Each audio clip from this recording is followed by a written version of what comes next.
Here we are in Paris, enjoying an evening together, and you turn to me and say, Steve, what is perception? And I think to myself, I know just why you're asking. The reason you're asking is because we're about to start thinking about cognitive penetration. Our question is going to be, how, if at all, do your thoughts influence your perceptions? And you're concerned, rightly I think, that before we start, we get a basic handle on the notion of perception. We're not trying to give you a definition, no, nor do we want to agree on a particular theory. If we had to agree on a particular theory of perception before we could do anything, we'd be here for a long time, because philosophers have wildly different views about perception and very few arguments to offer, and nothing that's really persuasive. So what we need really is some way to get a handle on perception that should be neutral as between a wide variety of views about the nature of perception. Let's go for it. Starting thought. When we're talking about perception, we're really abstracting away from particular forms of perception.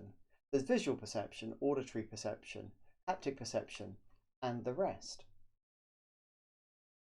So we never get perception by itself. Perception always takes some form or other. There is, for example, the vestibular perception, or forms of perception, which include your perception of balance when you turn your head and so on.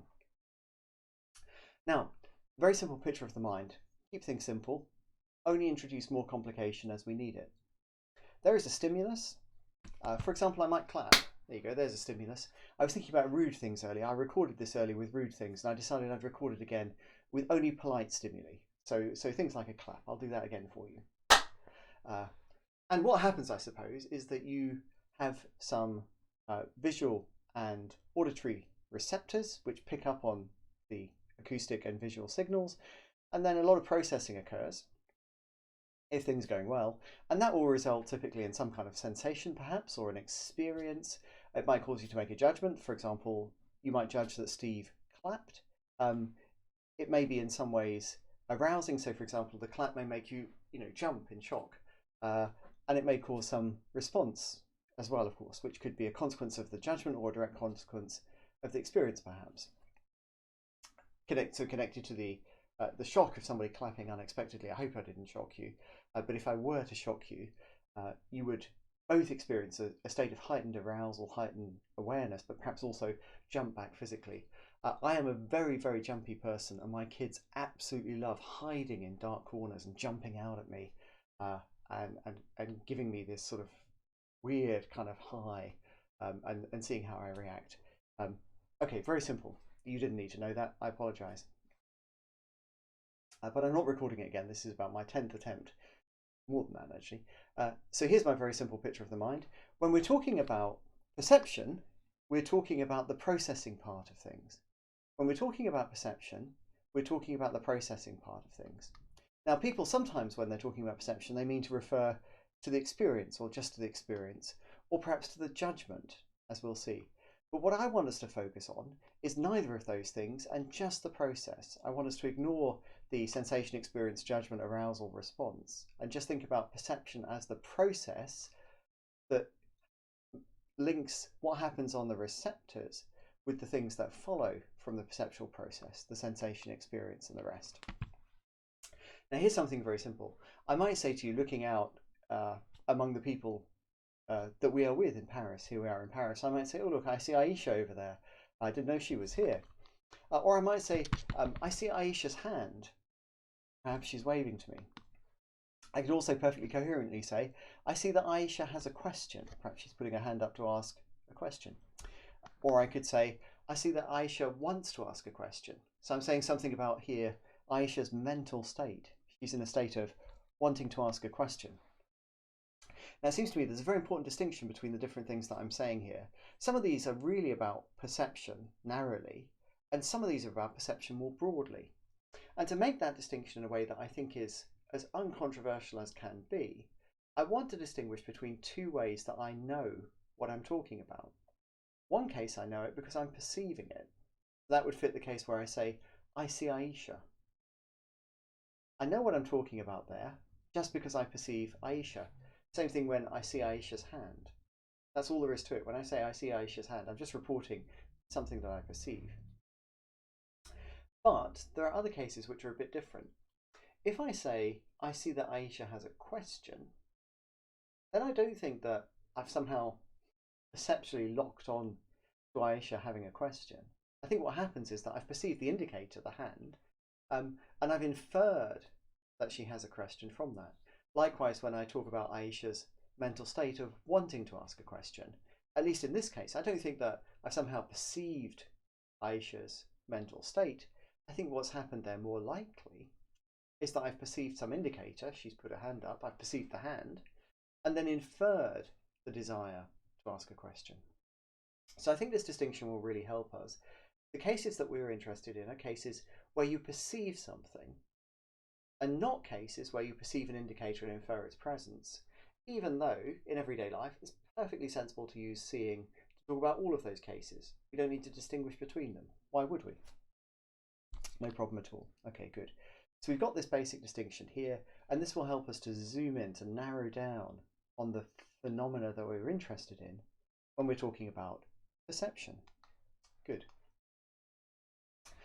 Now here we can get into a little bit of trouble, and sorting out this trouble will help to fix some ideas. The apparent contradiction comes from one of my favourite philosophers, Davidson. I'm not offering his views as correct, I'm just saying it's kind of interesting that such a subtle philosopher appears to arrive at a contradiction. On the one hand, Davidson says, perception operates within the ambit of propositional thought. Perception is propositional. When we look or feel or hear, we believe. So I'm reading this as saying, look, to look is to believe, to feel is to believe, and so on. Now, look what else Davidson says. He says elsewhere, seeing sights and hearing sounds does not require thought with propositional content. Now, on the face of it, I think there's a contradiction here, but there can't really be a contradiction because Davidson is a very subtle and careful philosopher. So if I think there's a contradiction or you think there's a contradiction, it's probably us that's at fault rather than Davidson. So one thing we're going to have to try and do is to work that out, work out how to resolve the appearance of the contradiction. Now this is related to a problem that we have already seen, a problem with apparently contradictory arguments. I know that not everybody will have looked at this, so I'm just going to take you through this again, but more briefly than I did all the way back in lecture 1 in the section called the questions. So here is Lois Lane, and she's looking right at Superman in this frame here. And Superman's telling her that she needn't be afraid because he won't harm her. Now, and she goes on, sorry, I should have told you, she goes on in this final panel, you pause this if you're really interested. She goes on in this final panel to refer to Clark as an unbearable coward. She refers to Clark as an unbearable coward. Now, in this panel here, at this point in time, I want to ask the question, does Lois see the unbearable coward? Does Lois see the unbearable coward? Now, you remember, if you know the story at all, that Superman and Clark Kent are one and the same. Superman and Clark Kent are one and the same. That's absolutely critical to understanding the Superman thing. So it seems like there's a good case for saying that Lois does see the unbearable coward. After all, she sees Superman. Superman is Clark. Clark is the unbearable coward. That's what she's told us. So even if you don't think that's true, she certainly thinks that's true. That's all that counts for us today. So it follows, of course, that Superman is the unbearable coward. She called Superman an unbearable coward. You get that just by identity elimination from premises 2 and 3. And then it seems to follow that Lois sees the unbearable coward. Here I'm doing identity elimination from 1 and 3. Am I going to show you that? I'm going to show you that. Oh, sorry, 1 and 4. I'm doing identity elimination from 1 and 4 here to get Lois sees the unbearable.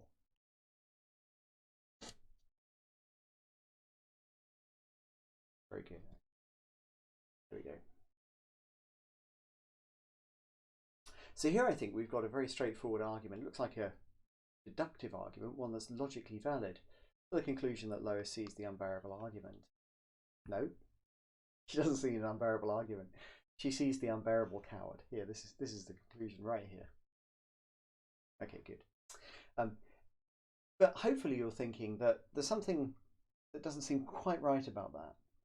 So you might think, that's okay, that's good, but doesn't seem quite right. You might agree with the conclusion, but hopefully you can see why somebody might want to say something else. So let's look at why you might say something else. If Lois could see the unbearable coward, she'd know where he is at this point in time. Right? So if somebody said, hey Lois, where's the unbearable coward? Right in that frame that I showed you where I'm asking the question, where Lois is looking right at Superman, she would say, oh, he's there. And then she'd know that Superman was Clark. But Lois doesn't know where the unbearable coward is. Lois believes falsely that the unbearable coward has gone home, which of course he hasn't. And it would seem to follow from this, then, that Lois cannot see the unbearable coward. So here we've got a pair of arguments which give us contrary conclusions. But hopefully you can see that there's something to be said for each of the arguments. So there's the appearance here, even of a paradox. There isn't really a paradox, just the appearance of paradox. So we need to sort out this problem as well. We need to find a way of making sense of the arguments which give us apparently contradictory conclusions. So either we see that there's a flaw with one of the arguments, or we see that the conclusions that we've drawn somehow fail to be contradictory. Okay, how are we going to do that? Well, at this point, I want to hand over to you for 90 seconds. So I'm going to give you 90 seconds, and I want you just to have a think. Is there something obviously wrong with one argument or the other argument? And if not, is there a way that you can resolve the appearance of contradictory conclusions, each of which is supported by a reasonably compelling argument? And ideally, when you're doing this, you'll be doing it with a friend that you're watching the lecture with, perhaps in person or via some kind of WhatsApp or other communication channel, so that you can have a bit of a discussion of this question over the next 90 seconds. So, can you resolve the appearance of a paradox here? 90 seconds, go.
So now that you've had a chance to have a think and perhaps a chat about this, in the rest of the lecture I want to suggest that there's a way to resolve the apparent paradox that involves a very simple way of thinking about perception.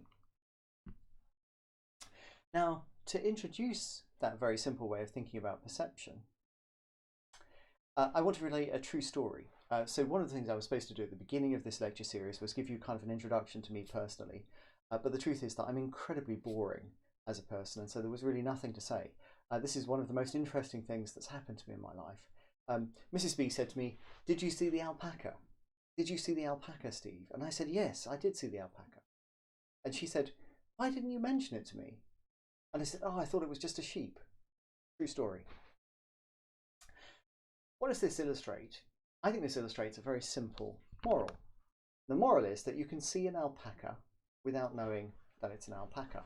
That's indeed what I did, right? You can see me without knowing that that's Steve, right? So you might bump into me on the street at some point, and we might have a chat, but you might think that I was Guy Longworth or Naomi Eilan or one of the other philosophers. So you might see me without knowing that it was me that you'd seen. You might see an alpaca without knowing that it's an alpaca. Why am I interested in this very trivial observation? Well, that's because it highlights a notion of seeing that Fred Dretske calls simple seeing. The key characteristic of simple seeing is this: if something is the F, if you see that thing, then you see the F. To see that thing just is to see the F. So when Mrs. B said, "Did you see the alpaca?" and I said yes, I was clearly using something like this notion of simple seeing, because I'd seen something which was in fact the alpaca, but I didn't know it was the alpaca. Right? But I got to the conclusion that I had seen it simply from the fact that I had seen X, right? The thing which I thought was a sheep. So simple seeing, we haven't defined it here. We've just given you its characteristic feature.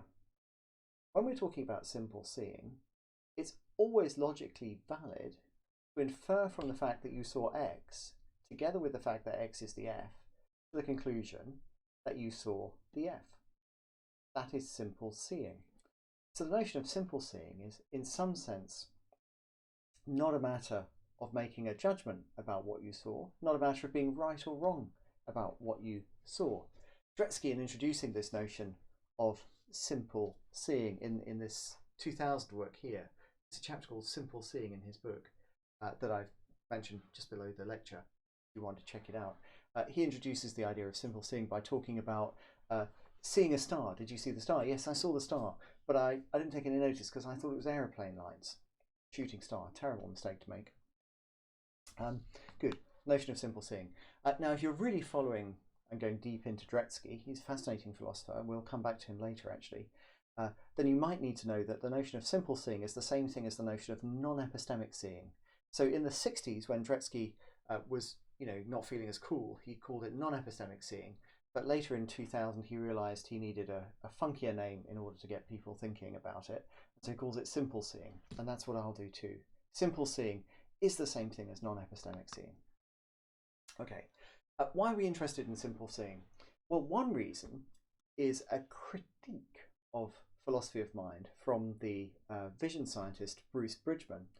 And this is a criticism which I think we should all take very seriously.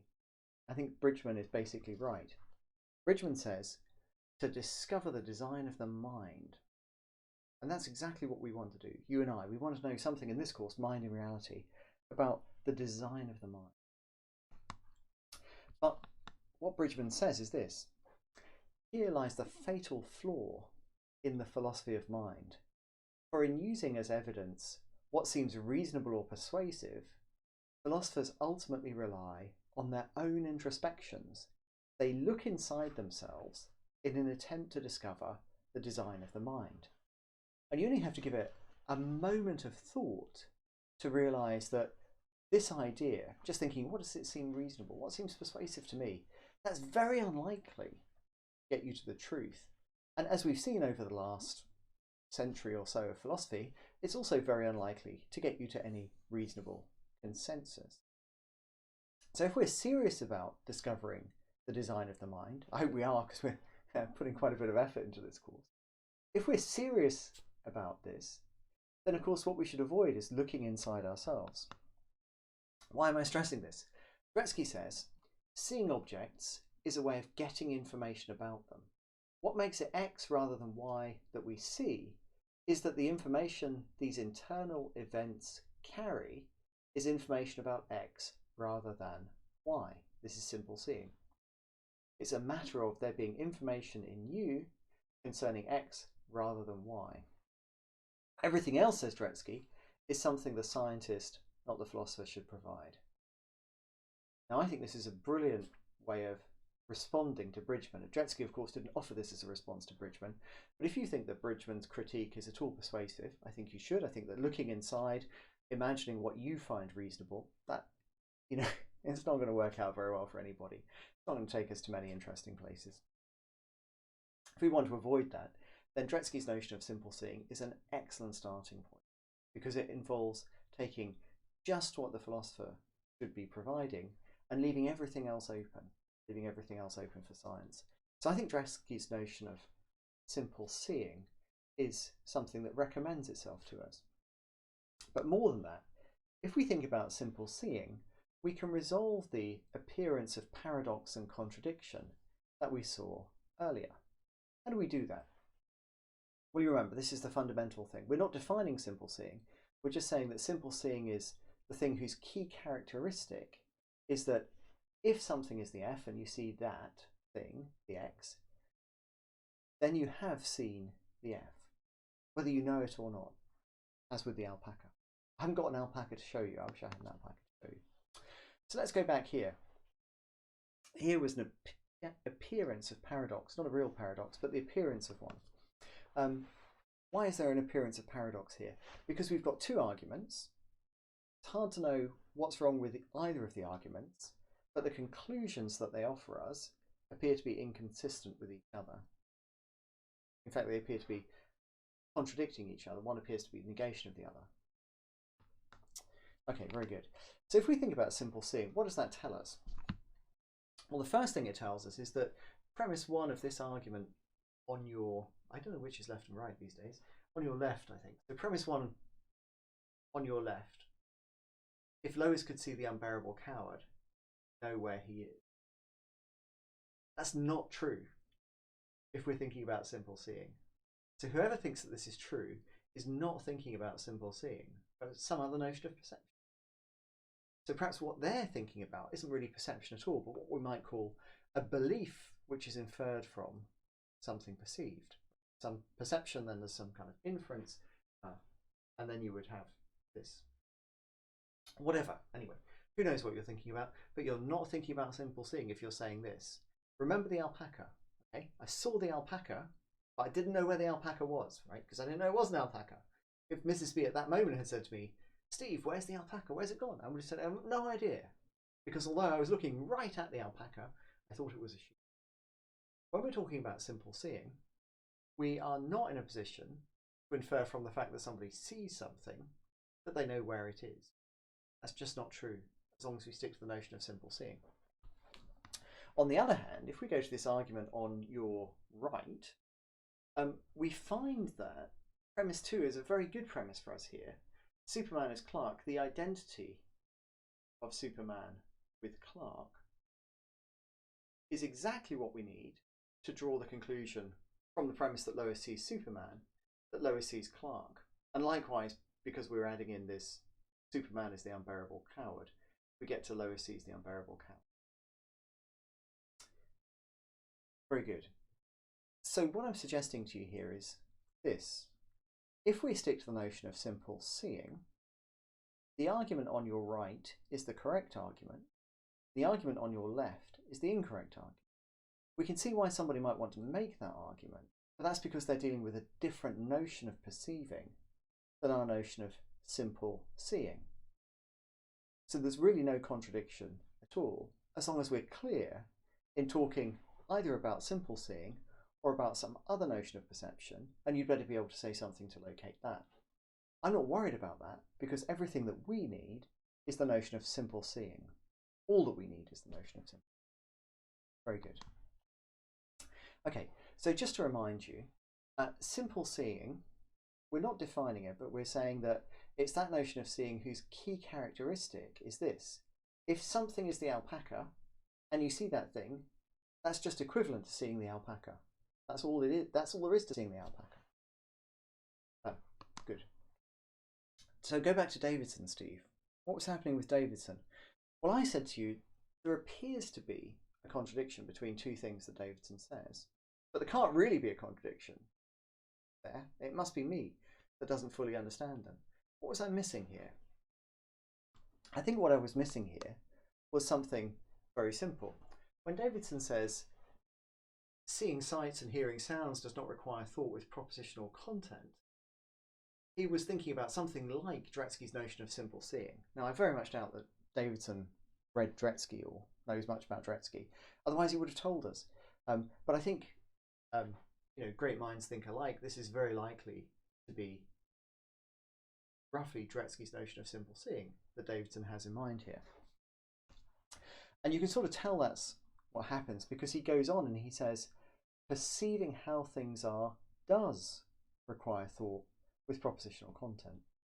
So I think what Davidson's talking about in this second thing, perceiving how things are, that's just a form of belief. What Davidson's telling us is this: there's simple seeing, roughly speaking, Dretski's terms, and then there's the beliefs that you might have, and you might think that some beliefs are closer to perception than others, so you might call those perceivings, but really you're just talking about thoughts. And that's why I think on the other side of your screen here, oops, sorry, I went the wrong way there for a moment.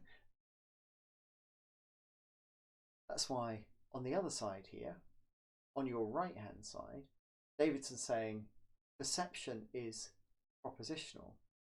There, he doesn't really mean perception in the sense of simple seeing, he means perceptual judgment. Okay? Marvellous.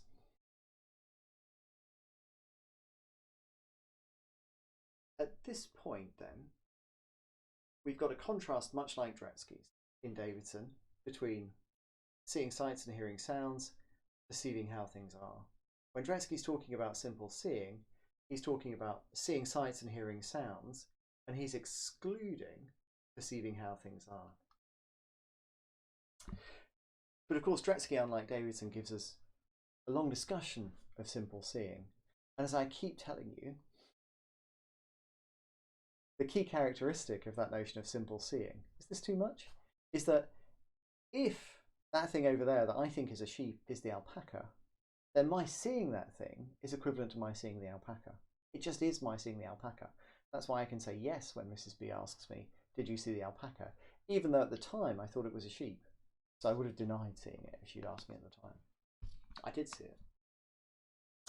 Now, come back here. We have the statements that I introduced to you right at the beginning of this. Which of these four cases, which of these four statements would be a report of simple seeing? So if I say, I see Aisha, would you regard that as a report of simple seeing? If I say, I see that Aisha wants to ask a question, would you regard that as a report of simple seeing?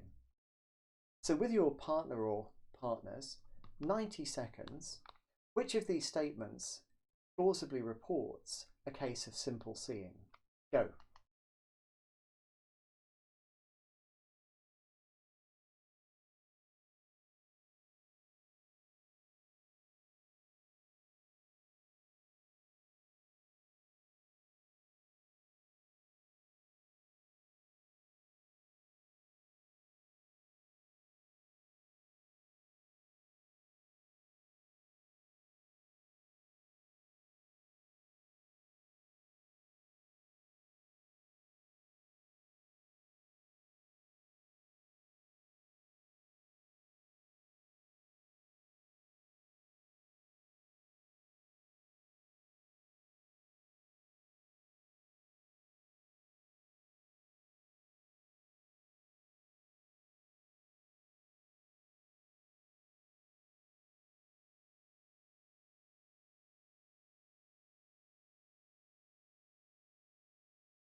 So hopefully you've had a chance to talk with somebody about which of these statements is plausibly a report of simple seeing and which is not.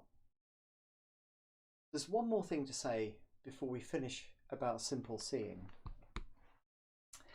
You see, in a way it's too narrow. Philosophers do very much tend to focus on vision, but it seems to me that there isn't a terribly good theoretical reason for them to do so.